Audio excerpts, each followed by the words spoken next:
இவரின் பெயர் தாகிர் ஹுசேன். தமிழ்நாட்டைச் சேர்ந்தவர். பாண்டிச்சேரியில் ஒரு குடும்பம் திடீரென மகன் விபத்திற்குள்ளானதால் சாப்பாட்டிற்கே மிகவும் சிரமப்படுவதாக தாகிர் ஹுசேனுக்கு தகவல் கிடைத்துள்ளது. இதைத் தொடர்ந்து ஒரு சேலையை வாங்கிக் கொண்டு அந்த குடும்பத்தை சந்திக்க பாண்டிச்சேரி செல்கின்றார். தாகிர் ஹுசேன் சேலைக்குள் கட்டுக்கட்டாக பணத்தை வைத்துள்ளார். அங்கு சென்று அவர்களிடம் சேலையை கொடுக்கின்றார். அவர்கள் அதை வாங்கிக் கொள்கின்றனர். எப்படி இருக்கின்றது என சேலையை திறந்து பாருங்கள் என்கின்றார் தாகிர் ஹுசேன். அதற்கு பிறகு என்ன நடந்தது என பாருங்கள். காண்போரை நெகிழ வைக்கின்றது.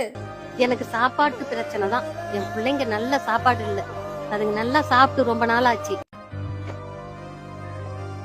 ரொம்ப நன்றி. இது வந்து சாரி திறந்து பாருங்க எப்படி இருக்கு, நல்லா இருக்கு பாருங்க. நீங்க எது கொடுத்தாலும் இல்ல பாருங்க.